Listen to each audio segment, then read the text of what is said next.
आपने कभी किसी शांत रात को आकाश देखा है, जहां तारे अपनी चमक में खोए होते हैं और मन में एक सवाल उठता है कि हम कहां से आते हैं और जब यह जीवन खत्म हो जाता है तो हम कहां चले जाते हैं।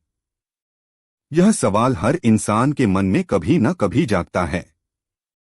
शायद किसी प्रिय की विदाई के समय या रात को अकेले बैठे हुए, जब मृत्यु की सच्चाई हमें छू जाती है। आज मैं आपको एक ऐसे ग्रंथ के बारे में बताना चाहता हूं जो इसी सवाल का जवाब देता है, पर वह जवाब शायद आपकी सोच को बदल दे। यह ग्रंथ है अष्टावक्र गीता। अष्टावक्र गीता एक प्राचीन संस्कृत ग्रंथ है जिसे हिंदू दर्शन में बहुत महत्वपूर्ण माना जाता है। इसमें ऋषि अष्टावक्र और राजा जनक के बीच संवाद हैं। ये संवाद इतने गहरे हैं कि सदियों से लोग इन्हें पढ़ते आ रहे हैं।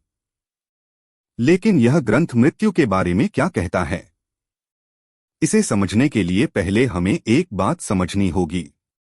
आमतौर पर हम सोचते हैं कि हम यह शरीर हैं।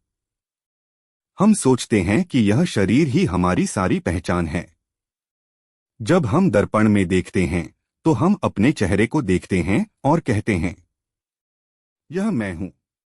हमारा नाम, हमारी उम्र, हमारा पद, हमारा परिवार, सब कुछ इसी शरीर के चारों ओर घूमता है। लेकिन अष्टावक्र गीता कुछ अलग ही बात कहती है। गीता के अनुसार आप यह शरीर नहीं हैं। आप जो हैं वह तो आत्मा है, और आत्मा को शरीर से कोई मतलब नहीं है। आत्मा न तो जन्म लेती है न ही मरती है।